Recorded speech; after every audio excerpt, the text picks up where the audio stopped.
Rain tapped gently against the glass as Malik Carter stepped out of black Escalade. His tailored gray hoodie slightly damp at the shoulders from the walk across the lot. His step steady, deliberate. Not rushed, not unsure, but grounded in a quiet confidence shaped by years of climbing a corporate mountain most people like him were never invited to see, let alone summit. Inside the grand lobby of the Echelon Grand, a hotel he personally acquired in a high-profile merger 3 months prior, he scanned the opulent surroundings with a familiar sense of pride and scrutiny, the polished marble floors reflecting the warm glow of the chandelier overhead, the scent of fresh lilies lingering in the air. It was not the gleam of the wood-paneled walls or the neatly uniformed staff that caught his attention, but the way the woman at the front desk narrowed her eyes the moment she noticed him approaching, her lips pressing into a line that masked suspicion behind politeness, and Malik, dressed simply in jeans and sneakers beneath his hoodie, offered a brief nod and said, "Good evening.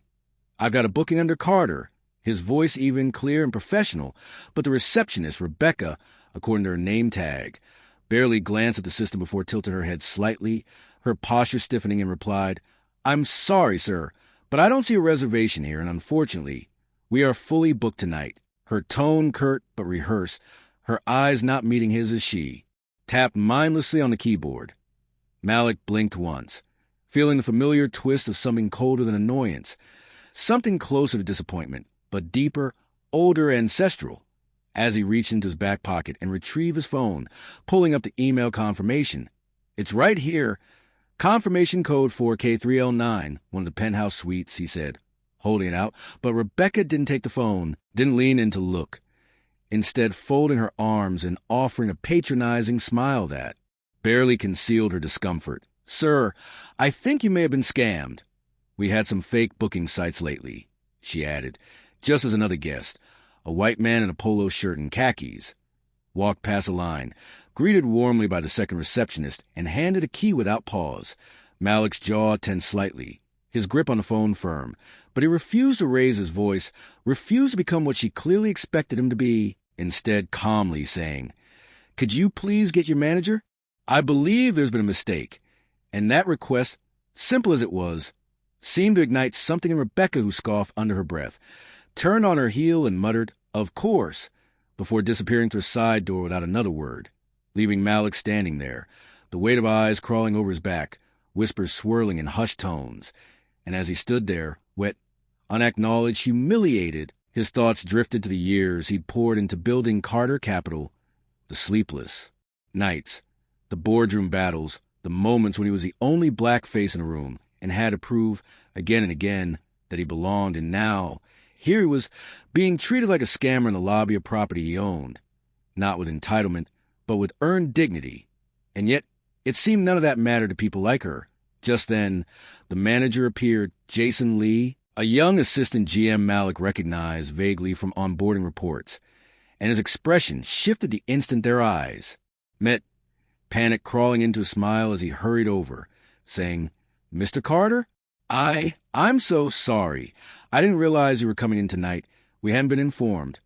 Please forgive the delay," his voice trembling as he turned to the receptionist and whispered something sharp and urgent, her face blanching as she glanced back at Malik, her arms dropping to her sides, her lips parting as if to apologize, but no words coming out, only shame. And Malik, without even a nod, turned to Jason and said, "I'll be in the suite in 10.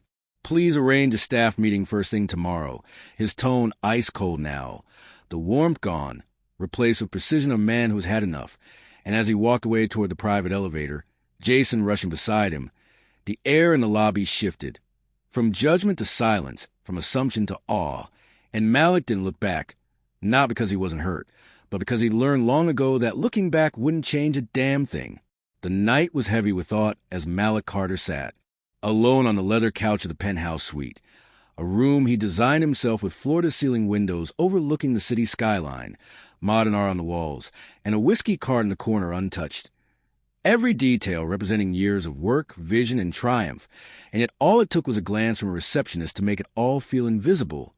He exhaled slowly, the silence pressing in on him. Not painful, but familiar like a coat he'd long since gotten used to wearing, and as he leaned forward, elbows resting on his knees, Malik opened his laptop and began typing a memo, Not one of vengeance, but of clarity, because he knew if he didn't document this, it would vanish into nothing, like so many other microaggressions that never make the quarterly reports.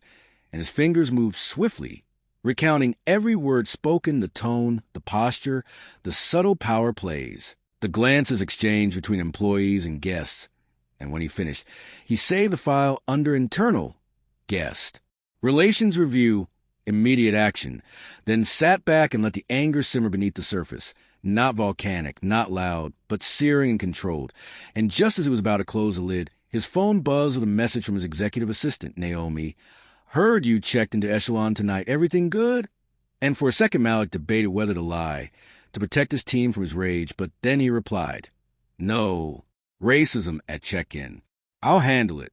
Meet me at 7 a.m. in the suite. He didn't need to explain more.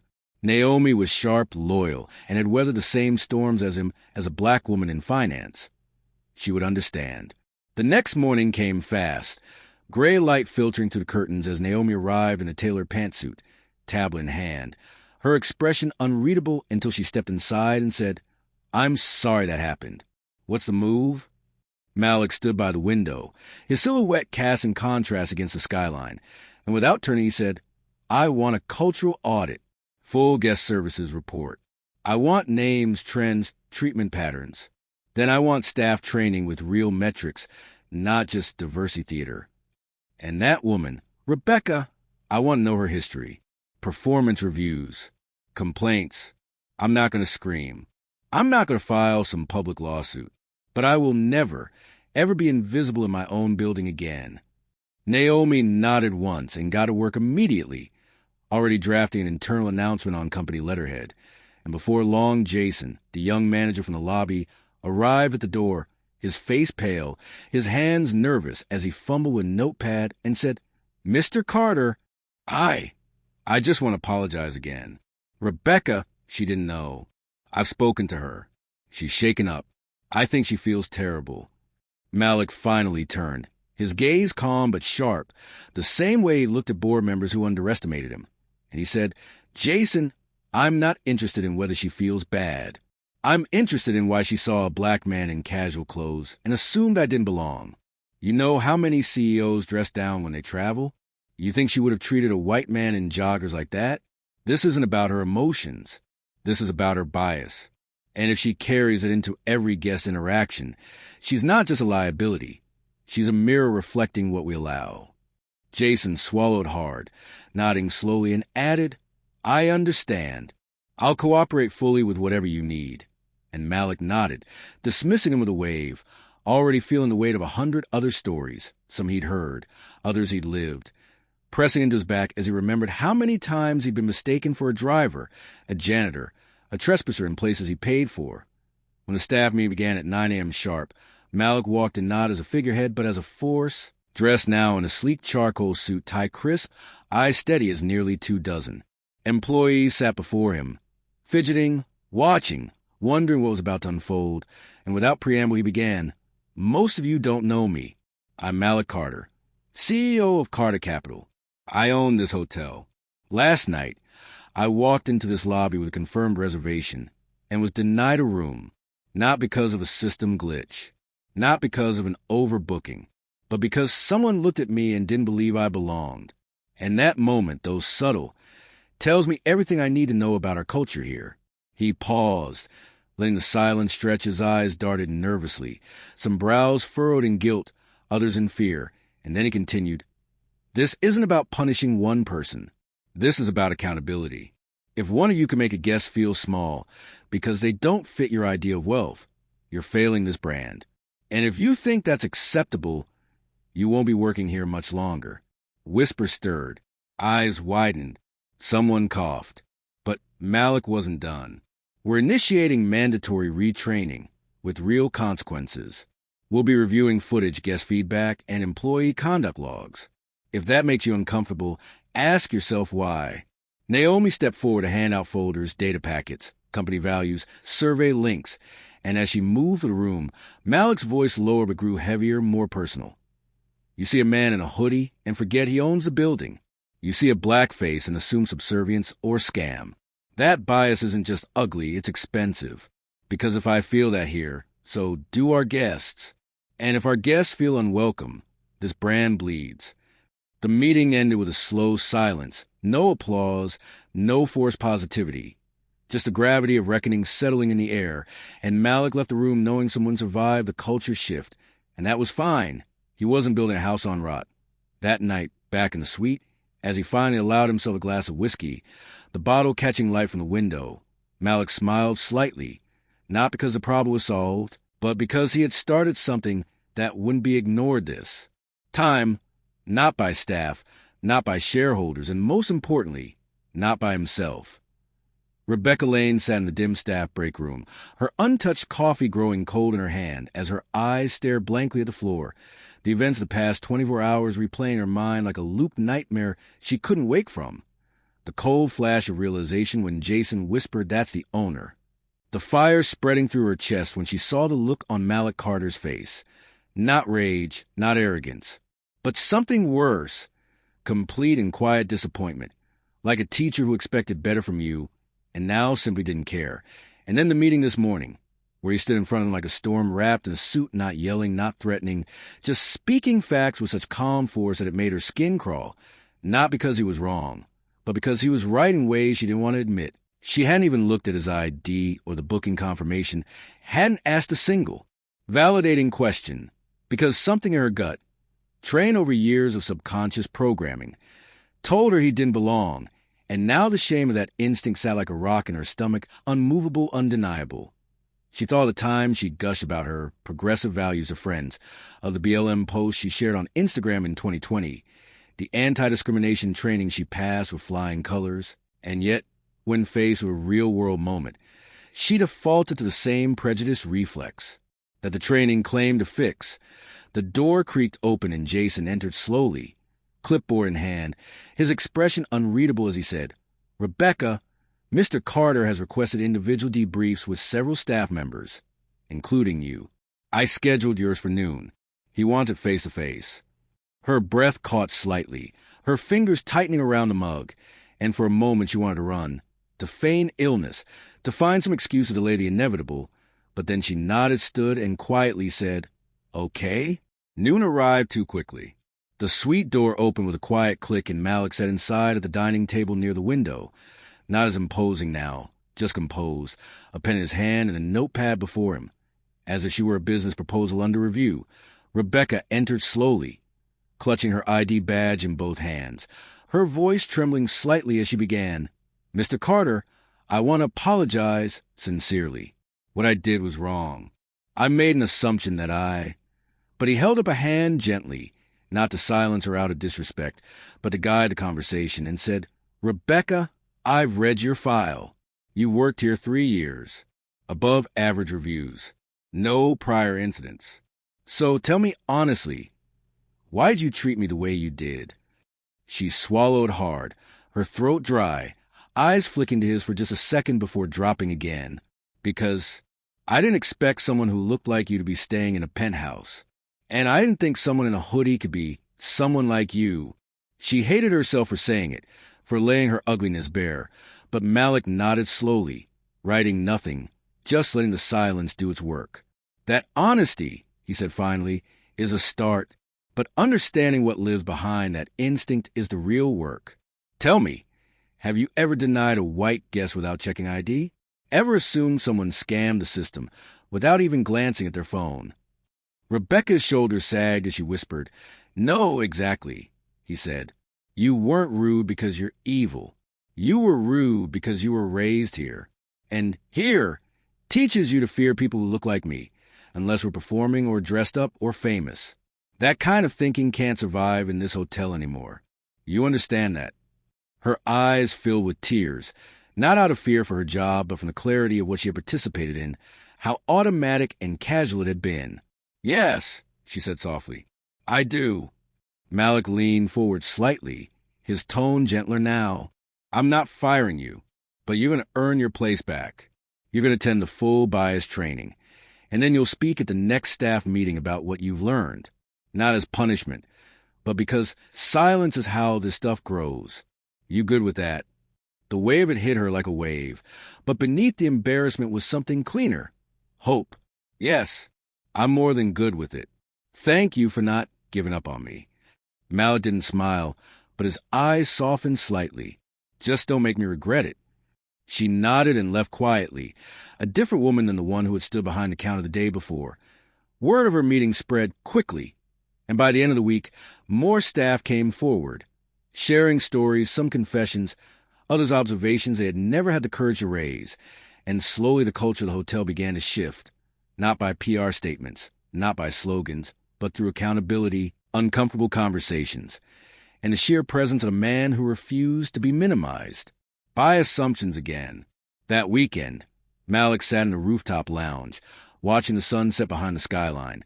A staffer bringing over a drink with a quiet, "Thank you for today, sir."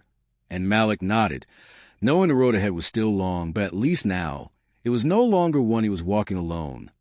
The hotel was beginning to feel different, subtly but unmistakably, like the first moments of spring thaw after a long, silent winter. Conversations between staff carried new tones of caution and curiosity.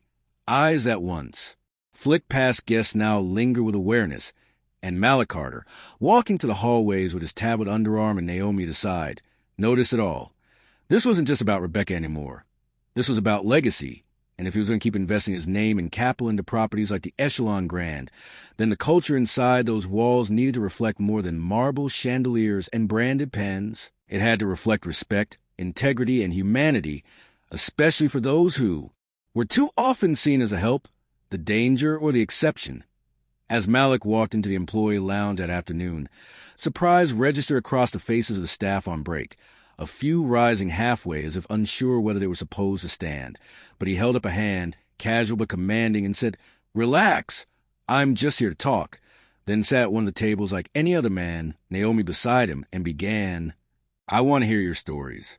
What you've seen, what we've ignored, what needs to change." And at first there was silence, the kind born of fear, of hierarchy, of employees trained to smile and never speak truth. But slowly, one by one, voices emerged. Anna from housekeeping, who spoke of guests who refused to let her enter the room until a manager confirmed she worked there. Raphael from security, who described being mistaken for a threat when patrolling certain hallways. Even a white concierge, Matt, admitted that he'd noticed patterns in how calls from certain rooms were prioritized over others depending on the guest's accent or appearance.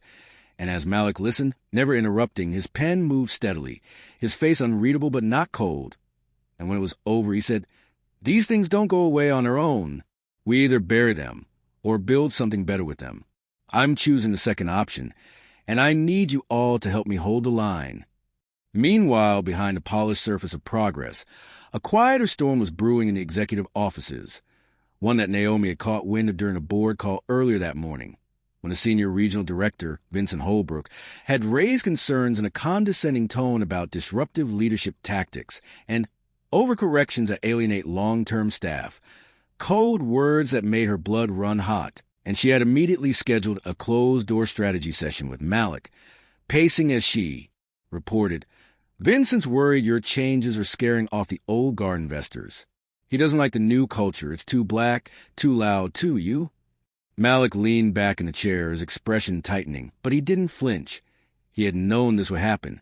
Every time a system adjusts to make room for truth, those who benefited from the silence start calling it chaos. "Let him be worried," he said finally. "We didn't buy this hotel to babysit prejudice in a suit." But Naomi wasn't done. He's talking to other regional chairs. They're framing it as a brand stability issue. If they consolidate votes, they might try to push you out of day-to-day operations. The sentence hung in the air like smoke, heavy and sharp. Malik stood, walked to the floor-to-ceiling window, and stared out at the city, his city, the same one where he'd once been followed around a store in high school while shopping for his mom's birthday, the same one where he'd waited hours in a hospital ER while others were seen ahead of him, the same one where a white partner once asked if he was a valet during a merger dinner, and he let all that rage simmer, not to burn, but to fuel the clarity he needed now. "Schedule a shareholder town hall," he said, voice low but firm. "Open attendance. Full transparency. I'll tell them myself what we're doing and why." The town hall was set for Friday. That week, Preparations buzzed to the hotel's top floor like a beehive of nerves and strategy, and Naomi worked around the clock curating data, guest feedback, employee testimonies, revenue projections, and Malik rehearsed his message with surgical precision, not out of fear, but because he knew that truth had to be delivered with grace, not fire.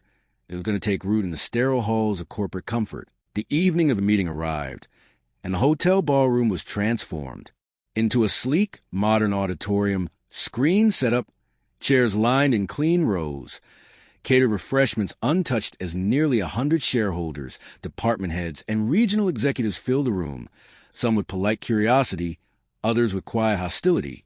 And when Malik stepped up to the podium, dressed not in a suit this time, but in a black turtleneck and slacks, comfortable, unbothered, unmistakably himself, the silence was sharp enough to cut glass. He looked over the crowd, took a slow breath, and began, "Good evening. Some of you know me only as a name on a letterhead. Some of you know my journey. But tonight, I'm not here to defend my leadership. I'm here to remind you what leadership is supposed to do. Create places where people are seen, respected, and empowered.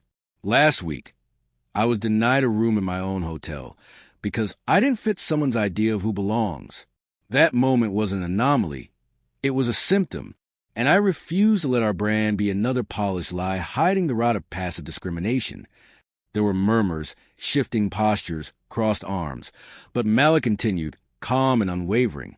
"Since we launched internal reforms, guest satisfaction has improved 12%, incident reports have dropped 19%, and retention among marginalized staff has surged. That's not disruption. That's evolution. If that makes some of you uncomfortable, I suggest you examine whether your comfort is built on someone else's exclusion." A few faces flushed red. Holbrook stared straight ahead, expression stiff. Naomi watched from the side of the room, hands clasped tight, heart pounding.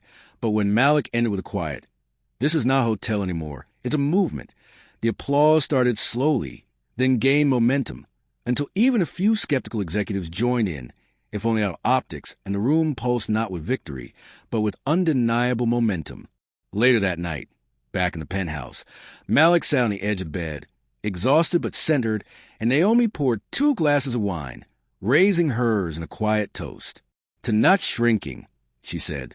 Malik clinked his glass against hers and whispered, "To never hiding again."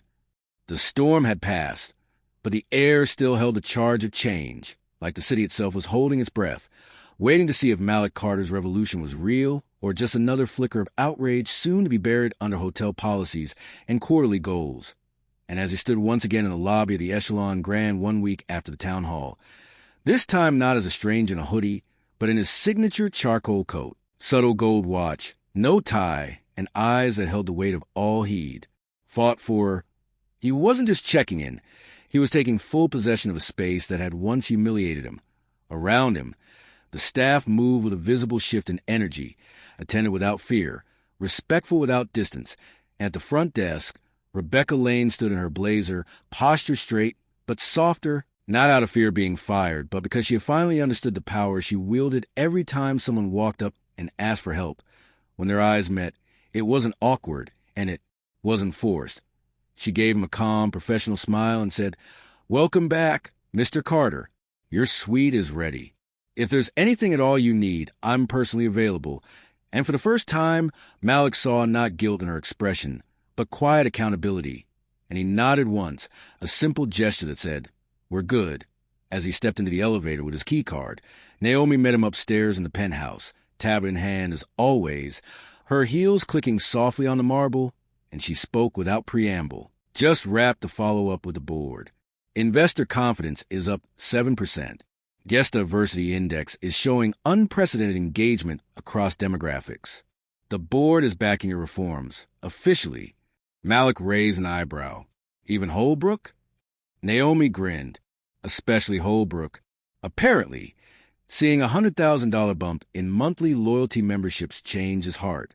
Malik chuckled low under his breath. "Funny what equity looks like when it improves revenue," he said, taking a seat by the window, the skyline stretching behind him like a kingdom he had to reclaim room by room, policy by policy, glance by glance. But even in this moment of triumph, something deeper lingered in his chest. He thought about his father, a postal worker who had never stepped foot in a hotel this luxurious, who once told him during his freshman year at Yale, "Don't just get through the door, own the building." And now, here he was, not only owning the building, but forcing it to become worthy of the people walking through its doors. Later that day, Malik and Naomi met with the hotel's leadership team, not to lecture but to strategize for the future, and what began as a review session turned into a lively workshop where staff contributed real ideas. Anna from housekeeping proposed bilingual welcome screens in every suite. Matt from concierge suggested community outreach programs to recruit and mentor local hospitality students. Even Raphael from security, once quiet and withdrawn, now offered a plan for internal grievance tracking with total anonymity. And as the room buzzed with possibility, Malik leaned back slightly, letting them lead, letting the space become what he always hoped it could. Not a monument to himself, but a model for how power, when shared, could transform systems from the inside out. The next morning, as guests checked out, a young black couple with 2 children waited in line. Luggage stacked beside them, and Malik, dressed down again in his travel hoodie, stood a few feet away, sipping coffee quietly, watching, not testing, just observing, when the older child, maybe 10, tugged on her mother's coat and whispered, "Mommy, is that the guy from the video?" Referring to a hotel training clip where Malik's story had been anonymized and shared as part of staff onboarding. And before the mother could respond, Rebecca, from behind the desk, noticed him and smiled warmly, saying, "Welcome. Did you enjoy your stay?" And there was no tension, no hesitation, only hospitality, clean and genuine. Malik smiled to himself and stepped out of line, letting the family have their moment, not inserting himself because this wasn't about recognition. It was about results. As he moved toward the exit, a man in a business suit opened the door for him without pause, no glances, no second-guessing, just respect. And as Malik stepped into the morning air, he realized the weight in his chest wasn't tension anymore. It was pride, not the loud kind, but the earned kind, the kind that says, "I came here invisible and now I'm undeniable." That afternoon, from a quiet cafe across the street, Malik sat with Naomi, sipping tea and watching the flow of people into the hotel. Every shade, every walk of life, no one stopped, no one turned away. And he turned to her and asked, "You think it'll last?" Naomi looked at the hotel, then back at him and said, "Only if people like you keep showing up, and people like her keep learning." Malik nodded, thinking of Rebecca, of his father, of every time he was asked, "Can I help you?" like a warning instead of an invitation. And he swore to himself that no one who looked like him, or anyone else ever labeled other, would feel small in his hotels again. As the sun dipped low and the lights of the Echelon Grand flickered on, golden and steady, Malik Carter leaned back in his chair, no longer the man denied a room, but the man who changed a room for everyone else who ever would be.